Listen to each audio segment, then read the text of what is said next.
guys, it's Bonnie. I have not posted on YouTube for quite a while again. The last couple years I have not done a lot, but I'm excited to be here and collaborating with some other YouTubers to hopefully bring good, useful content and also to help me keep motivated to be posting on YouTube. Well, turns out I'm new to this whole thing because I was just looking at what to put in my comment section as far as like other YouTube collaborators to follow along with all the planning talks.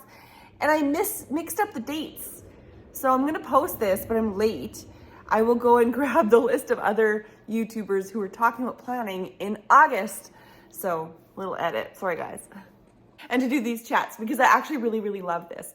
It's a little bit longer of a time to chat.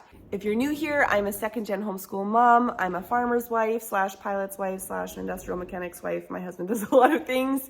And I'm a mom of 3, 10, 8, and almost 5. And I live in the Canadian prairies, and I love to talk about homeschooling because it is super fun to talk about. If you want to find me on the day-to-day, I'm mostly on Instagram, and I like chatting on my stories there.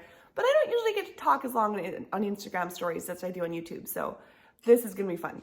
The topic for today's collaboration is planning, which I feel like everybody it's just really interesting to hear all the different perspectives. I'm not the typical planner, but I will tell you all about my strategies and what I like to do and what works for my home. And I'm also going to list all the other accounts below who are also posting about planning today because it might be useful to have a whole bunch of different perspectives. I find that this time of year, I already kind of have an overall idea of what's gonna happen, but there's always gonna be reset times, there's gonna be troubleshooting. I always find that no matter what kind of plan we come up with at the beginning of the school year, there's always tweaks. And it's so helpful to have other people's perspectives and ideas and strategies so you can envision like, I wonder if that would work in my home. Okay, so 3 things that really work for me: loop planning, theme planning, and doing like a dream list at the beginning of each month. Okay, so I'm not your typical planner. Yes, I have done the planners. Yes, I might still get a planner someday and be an amazing planner for like a month.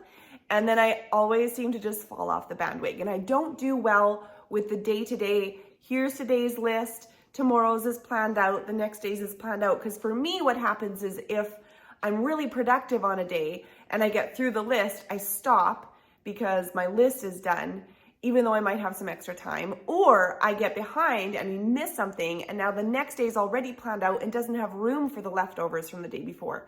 So I find that that's where looping comes in. And looping to me is really just what fits my brain, what fits our lifestyle. I know tons of people talk about looping in the homeschool world now, but I will explain it again just in case you've never heard of it. Looping is just simply, instead of planning everything out Monday, Tuesday, Wednesday, Thursday, Friday, you would plan, and we can get into like routines and stuff too. I'll chat a little bit more extended. But for looping, it's when you kind of have like a list of things you want to get done and you just do the next thing. And that means if you have a really productive day, you can get a lot done because you can keep going down your list. And if you don't have a productive day, it's kind of a guilt-free way to say, just do the next thing. And as we all know, life has its crazy times, it has its slow times, and I feel like it's just a really good way to keep going, keep motivated, lower the stress level, that kind of thing. Okay, so for routines and rhythms, that's another topic I really like to hear other moms talk about. I hope someone's chatting about it today. And this is something that would probably work better for me if I didn't have a job and have to juggle with deadlines and stuff, if I just had kind of my own thing to do, beat of my own drum kind of thing. But I love talking about rhythms versus routines because routines are a little bit more on the schedule-y spectrum side of scheduling side of the spectrum, as rhythms are just that. They're kind of on the unscheduled side. So I love the idea of rhythms where you kind of might have a rhythm of what you do for the day, but not in like a to-do list sort of way. A routine could look like a chore chart or a checklist for your day, but a rhythm is more like wake up, eat, spend time together, do something productive. I feel like it's just a looser way, and I think it works better with a lot of people's routines, lifestyles, or even brains that just don't do well with the check boxes. Check boxes are really cool and productive and can be motivating, but they can also carry a lot of like false guilt and stress. And so I think routine versus rhythm is just sort of like depending on what suits you better, your stress level, how your brain thinks about things, and overall productivity. Like, you don't want to be stressed and guilty, but you also want to look back and see that you accomplished things that were meaningful. So I think juggling and trying routine versus rhythm is kind of cool too. We've definitely been in a season where rhythm works better. For me personally though, I do have a checklist. I have deadlines. I have a work list. And as far as farming season goes too, like I have things that absolutely need to get done. Other people are depending on me. And it's not just creating a family, beautiful culture that's whimsical and romantic here inside my home, even though that's awesome and lovely. And I feel like my goal is to blend that in as well. But anyway, that's just a little tidbit on routines and rhythms, because that's a whole nother way of planning that we kind of go in and out of as well. So for me, when I make my looping list, I will put items in my list more frequently that I want to do more often. For example, my looping list for our school week might look like math, language, science, music, math, language, geography, social studies, math, language, etc., etc. I'll put math and language in there more often because I kind of want to do a little bit more of that.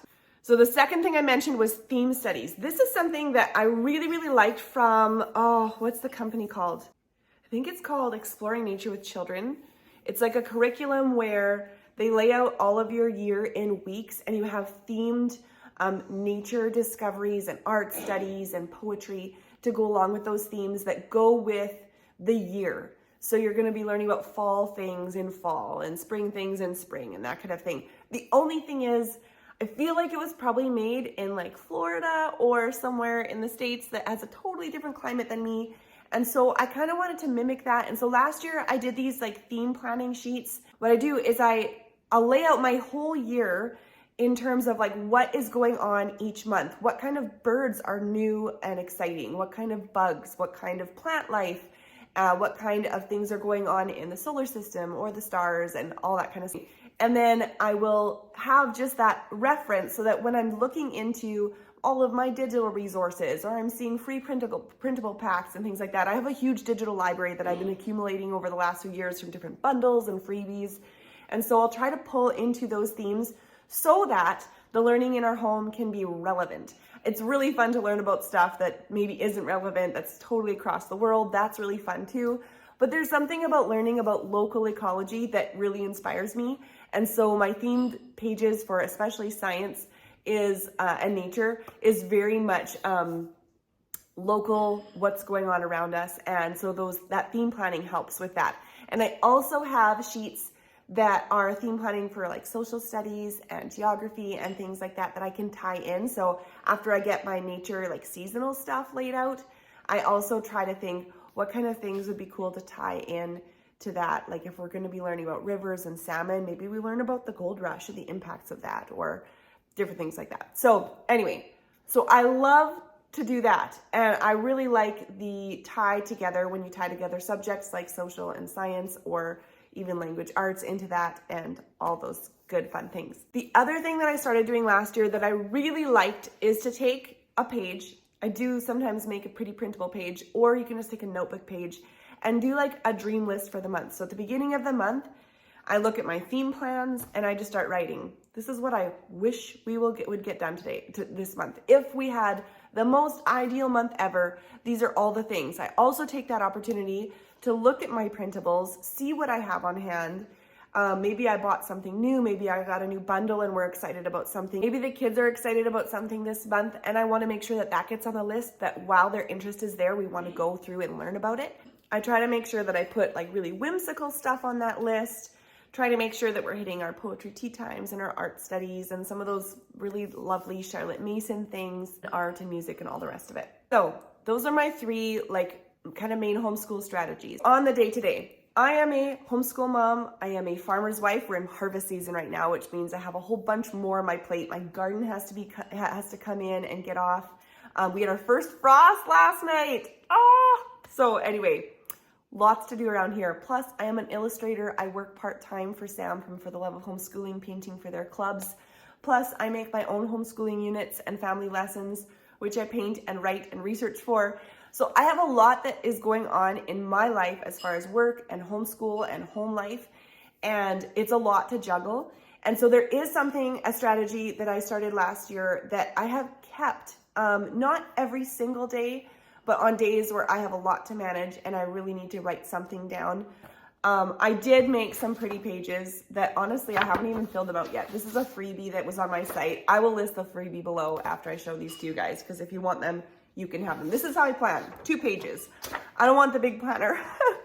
But also I often won't, because these are empty, because I just take a notebook and I write down home with an underline, and I have some room under it, and then I write down work with some room under it, and then I write down homeschool with some room under it. Those are my 3 categories of my life. So if you have things that are priorities in your life, 3 priorities, write them down with headers. And then underneath, I try to write 3 things underneath them that are like the top priorities for today. So even if my work, I have deadlines and it's like on the top priority, I'll still write down 3 priorities for that. 1, 2, 3, 1, 2, 3, 1, 2, 3. And then as I work through the day, I'll try to get my number 1 priority done from each of those categories. And then once those are done, then I'll go to my number 2s. And that way I find that it's just mentally easier for me to spread myself around, because even though I might be really successful at getting a lot of work done for my job, I look around and I'll feel like a failure sometimes in my home, or maybe we didn't get the school done that we wanted to.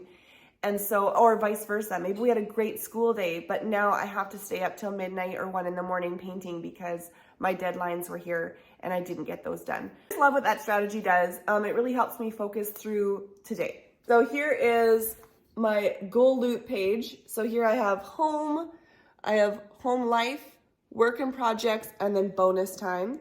So you got your 1, 2, 3s there and some bonus time things. This is you may be organizing something, or maybe we want to go on a hike, or like extra things that we'd like to make room for. I also have a bit of a habit tracker here, an errand box. Don't forget up next, just some extra things that sometimes we need to remember on the day today. And then this season. So this season, here's my dream to do and resource list. So this might be the list that I do like once a month, where I can say, this is what we want to get done. And then top 3 priorities, what is in season. So that's kind of another way to plan, like what is locally around and in season as far as plant life, animal life. Maybe you live in the city and there are certain carnivals in town, or like you might be thinking differently. I live like out in the country in the boonies. I am 4 hours from the nearest bigger city, which isn't that big of a city. So I'm always thinking of nature, but I know a lot of city people, they're thinking about what can they do, and there's certain things that come to the city only certain times a year. So that could be translated that way too. Remember, and your dream routine. I always find that it's really nice to write down how you'd love your day to go. I know for our house, usually up until now, my oldest is 10. It's been amazing to wake up early, get started at like 7 a.m., do breakfast and Bible and math, and like eat breakfast with your schoolwork and your to-do list, and try to bang out all of our school by lunchtime. That is becoming a little bit more tricky with just different activities, and with our kids growing older, my son's math isn't always super easy, so we have to take some extra time for that. Anyway, I always find it helps to write down what my dream day might look like, and then I can kind of remember, oh yeah, that's kind of what I'm going for here. And also, once our month is up, I print a new one of these, and maybe my dream day the next month looks different because the season changed or something just didn't work and I tweaked something. So this is the kind of planning that works for me because it's changeable and tweakable, and it's constantly going with what you need to adjust in your life. So I will leave this freebie below for you to download. I will make it just a direct download. You don't have to subscribe or anything. Just download it if you think these sheets would be helpful. Well, anyway, I feel like that is as much wisdom as I have to pass on about planning. I'm really excited to see what the other gals talk about planning, because I know all of us plan differently. Our brains work differently, our lifestyles are different, and it's so fun to get different ideas from different people. And I think that it will be really helpful to go watch through some of these and get some ideas and strategize even better. I love strategizing. I love talking about planning. I love chatting about this kind of stuff. It fills me up and it motivates me. So anyways, I hope you guys have a great day and I will see you next time. Bye.